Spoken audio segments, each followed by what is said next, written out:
why. So with that said, I am very happy to have Rachel Sandoval, who is the program director of LEAP. I think lots of you may have participated in LEAP classes and have heard her great information about the Brain Health Bootcamp and the Mediterranean diet. And if you haven't, well, you're in for a real treat, because Rachel is fantastic at making this information relatable and useful.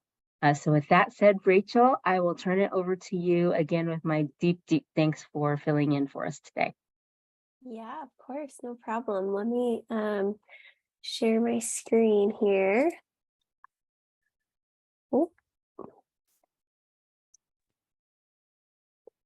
Okay, here we go.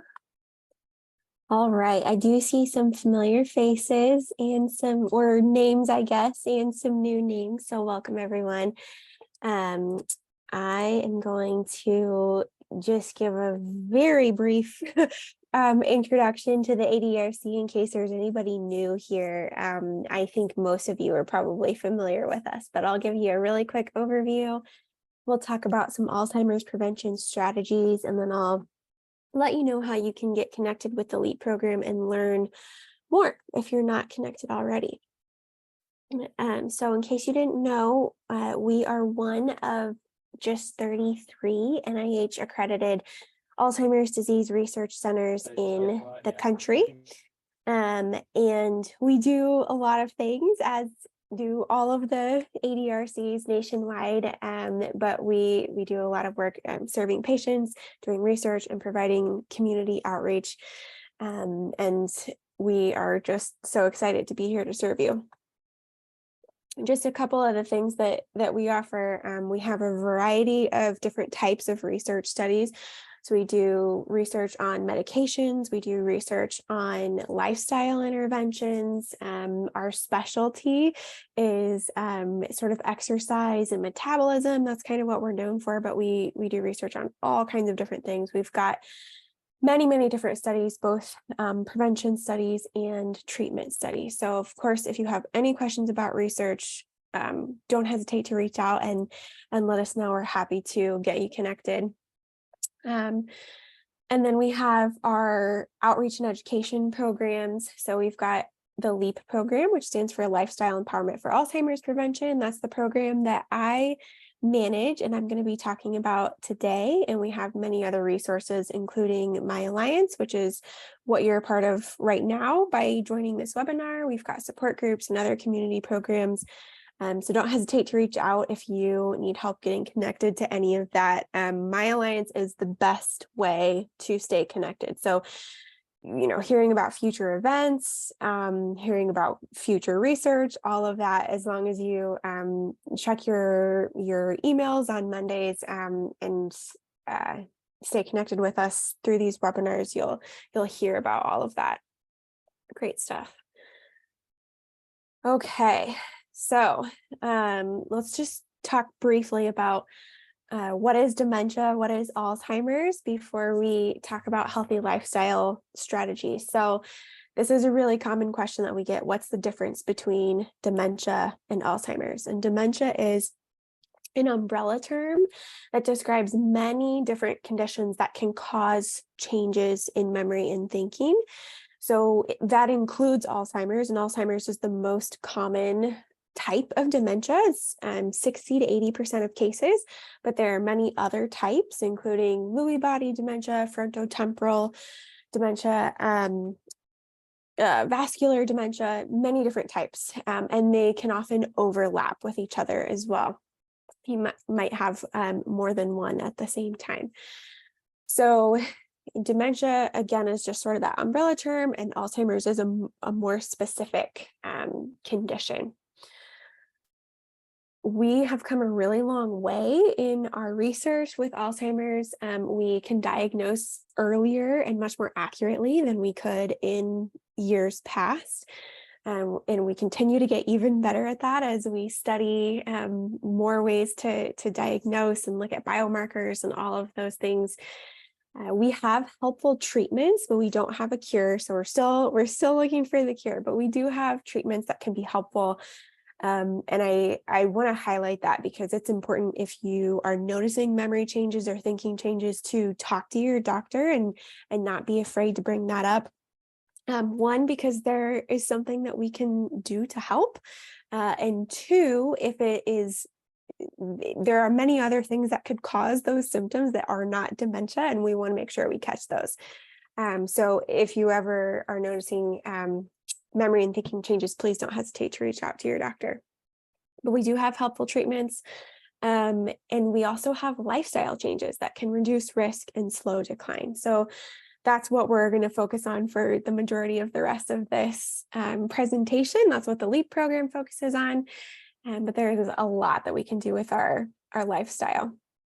We, of course, hope that we can cure Alzheimer's someday, that we can completely halt and reverse the disease process. We would love to be able to diagnose before symptom onset. And I think we're getting closer and closer to that, but hopefully someday soon. And of course, we would love to be able to completely prevent or delay onset of Alzheimer's.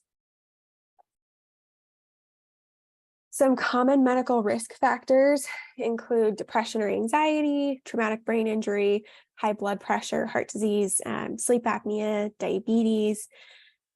Most of these things we can either prevent, or if we're already experiencing these conditions, we can work with our doctor either through medication or lifestyle changes or a combination to manage them well. So even if you may already be experiencing one of these, just know that there's still something that you can do about it, both, to help with that specific condition, but also to help with its impact on your long-term brain health. So make sure you're staying in touch with your primary care provider to work on all of these things if you need that. Our LEAP program specifically focuses on healthy lifestyle habits and healthy lifestyle strategies.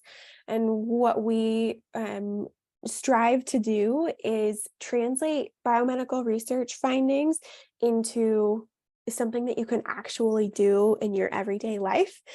So we work really hard to make sure that the recommendations we provide are evidence-based and really truly informed by the current science, but we want it to be realistic for you and something you can actually do. And so that's what this program is all about. We've got interactive online education through our Brain Health Bootcamp and our Mediterranean Diet course. We also have our alumni program, which you can access after you finish Brain Health Bootcamp for even more ongoing support. We have our Brain Power Blueprint, which is a sort of guide or textbook that goes along with the program to provide you even more information. So let us know if you are interested in that, and I will provide information at the end about how you can sign up for our upcoming courses if you would like. So our 6 goals for prevention, and this applies, when I say prevention, this applies even if you're already experiencing memory changes.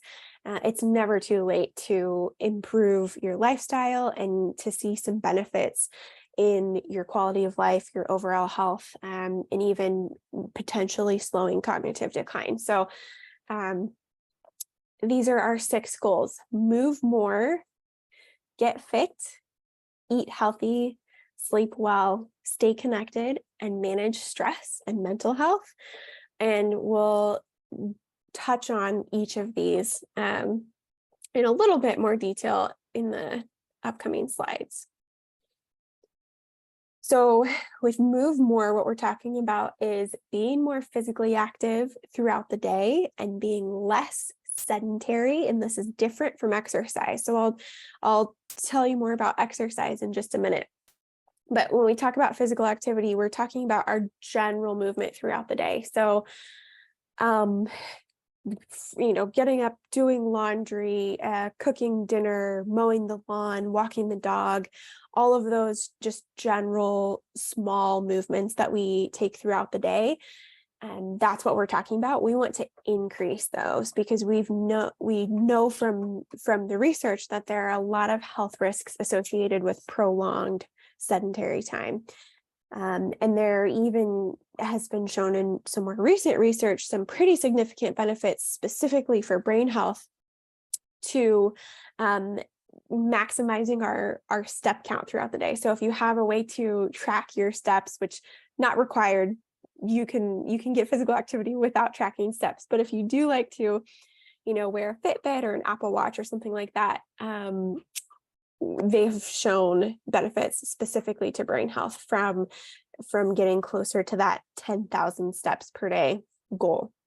But even smaller than that is beneficial. So we want to get up and move more throughout the day, try to break up our sedentary time. One good rule of thumb with this is to get up and if you have a sedentary job or you tend to be sitting a lot, try to get up and move every 20 to 30 minutes. And, set a timer, do something that'll help make sure you remember. But get at least 2 minutes of light intensity physical activity during that time. So that could be, going outside for a minute. That could be, just doing a quick chore or something like that. But anything to get you up and moving for about 2 minutes. Doesn't have to be an intense workout by any means. So try setting an alarm or using some sort of existing cue that will help you remember. So for example, if you're watching TV, every time there's a commercial, get up, walk the entire commercial, or do some sort of exercise the entire commercial. If you're reading a book, every time you get to a new chapter, or if you're stuck in meetings on Zoom, turn off your camera periodically, get up and move, or every time you have a break in your meeting, just stand up and move around. So try to incorporate that as much as you can throughout your day. We differentiate physical activity from exercise because they have different benefits, and it's important to get both. So we both want to increase our general movement throughout the day and also get a workout in pretty regularly, because exercise has some fantastic benefits to our brain health as well. So exercise is structured or planned movement that improves fitness. Aerobic exercise like walking, jogging, lots of different ways to get aerobic exercise, swimming laps. It also includes strength training, flexibility, and balance exercise. So many different types of exercise that we're targeting here.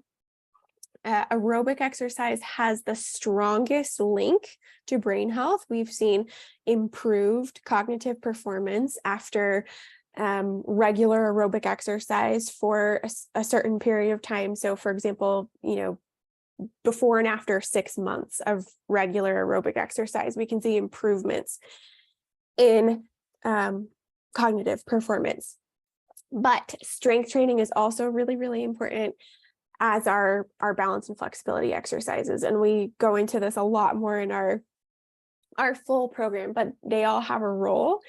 And they can all help to improve our brain health. So for aerobic exercise, we're aiming for 150 minutes per week of moderate intensity aerobic exercise. And moderate intensity, a good rule of thumb for that is if you can talk but not sing. So you couldn't give a speech, like you couldn't give this presentation like I'm talking to you right now. You couldn't sing a song, but you could have a conversation with somebody where you're going back and forth and you have some breaks, some gaps in your speech to breathe a little bit. So you should feel a little bit like you're working to breathe, but it shouldn't be intense. So 150 minutes per week of that, 2 to 3 days per week of strength training for each of our major muscle groups. We want to try to make sure we have a well-rounded strength training routine that hits all our major muscle groups. Rest days are really, really important for muscle building, so don't forget your rest days.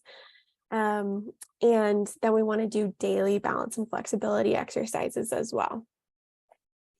So today, one thing that you could do that you could easily get started with today is to get in a short brisk walk to get some aerobic exercise. It's about to get really hot again. It may, or maybe today's already going to be hot. I haven't checked the temperature, but that would be one easy way to go ahead and dive right in and get that aerobic exercise. Our next goal is to eat healthy, and this is, of course, a very big topic. So we have an entire series of classes just on this topic. But in brief, we focus on the Mediterranean diet. It's specifically been linked with decreased Alzheimer's risk and slowed cognitive decline. And we want it to be nutrient dense. And so lots of vitamins, minerals, lots of color, lots of nutrients from plants. We want it to be low glycemic, which means that it helps to promote healthy, stable blood sugar regulation. And we want it to be rich in healthy fats. When we talk about what fats are healthy and all of that in our course as well. This looks like lots and lots of vegetables and fruits, especially vegetables. So if you look at that plate model on your screen there, we're aiming for about half a plate of non-starchy veggies at lunch and dinner. And that can be a big change for a lot of people. So we don't ever want to do that immediately. We want to take it one step at a time, both for our long-term success in making habit changes and also just for our digestive system, so we don't totally shock it with a whole bunch of new foods all at once. That half a plate of non-starchy veggies is what we're working for and working toward, and about a quarter of a plate of fruits or healthy starches at a meal, about a quarter of a plate of protein.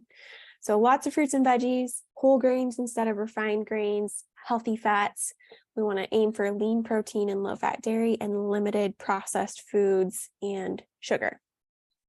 So one very simple thing that you could do right away would be to add or increase some of what we call brain superfoods. So foods that are particularly high in brain healthy nutrients. And some examples of those would be blueberries, kale, onions, salmon, or extra virgin olive oil. So all things that you could find pretty quickly at your local grocery store and incorporate into your food this week. Our next goal is to sleep well. And this is easier said than done, of course, but we have a lot of tools that we can use to help improve our sleep quality. And we talk a lot about sleep hygiene in our program, but chronic poor sleep, whether it's not enough total sleep or just poor quality sleep, can increase our risk of Alzheimer's, as well as just about everything else. And so we really want to prioritize this. So consistent schedule, consistent routine can be really helpful. Our bodies love consistency and routine when it comes to our sleep-wake cycle. And so going to bed and getting up at the same time every day, and even having a pretty consistent eating schedule may be helpful. Making sure that we have plenty of time to wind down and relax in the evening can be very helpful. Modifying our sleep environment so that it's the right temperature, changing noise and light. Those things can be helpful. And then light exposure is a big one that a lot of people miss when we're talking about improving sleep. So any electronic source of light, so light bulbs in your house, your TV, your iPad, your phone, all of it is going to emit some amount of blue light, which suppresses melatonin production. And melatonin is the hormone that helps, one of the hormones, but the primary one that helps to initiate sleep and helps you get good sleep throughout the night. And so when we are watching TV right up until bedtime, or we have a lot of bright lights on in our house, that can actually make it harder for us to fall asleep. And so we can modify our light exposure, modify our screen time. We can dim the lights in our house Some people wear blue light blocking glasses and find that that can be really helpful. Lots and lots of different steps we can take to improve our sleep quality. Okay. And then social and cognitive engagement. So stay connected, both socially and cognitively. These are also really important for our long-term brain health, and they're associated with better overall health, better brain health, reduced cognitive decline. So this looks different for everyone, but one thing that we can do is to cultivate meaningful relationships, stay involved in group settings as much as we can, and to make sure that we're staying challenged intellectually. So whatever that looks like, it's going to be different for every person.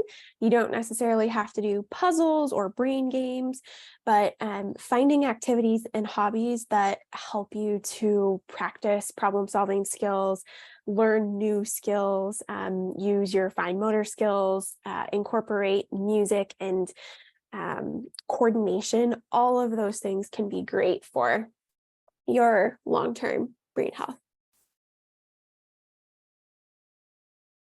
Oh, I have a note in here. All right. So simple change that you could make right away would be to schedule coffee with a friend. I put get started on your taxes, but I think I had done that in January. So it's last time, it's a little early to get started on your taxes now. But some project that requires a lot of mental energy is always good to challenge your brain. Hopefully nothing as obnoxious as taxes though. Manage stress and mental health. This is our final goal, but of course it's a big one. And again, easier said than done. But chronic stress, depression, and anxiety increase our risk of cognitive decline. Of course, can affect our lives in many different ways. And we want to make sure that we give it just as much priority as we do our physical health. Our mental health deserves our attention. It deserves our effort and our time to make sure that we're really protecting our mental health. So we can work on cultivating stress resilience through many different practices. Exercise can be helpful, meditation, time in nature, of course, working with a mental health professional if you're struggling to manage any mental health condition, but even just chronic stress. If you're really feeling underwater with chronic stress, is a great reason to talk to a mental health professional and learn how to build your resilience with that. So simple change you could try today would be to try a deep breathing exercise or a guided meditation. They are everywhere online, so there are lots of free resources there. Insight Timer is a great place to find free guided meditations and breathing exercises if you would like to try some of those. But deep breathing can be a really helpful way to sort of calm down our nervous system and bring us out of a fight or flight state and into a more relaxed state. Okay. So if you would like to learn more about any of these topics, I know I went super fast. We have our Brain Health Bootcamp course, which is 6 weeks long. It's an online course, very interactive, but we have videos, printable worksheets, lots of resources, and then we have weekly Zoom calls with Q&A. And so you're welcome to join those live, interact with the group, or if you can't make it, you can always watch the recordings. These are free, they're open to anyone.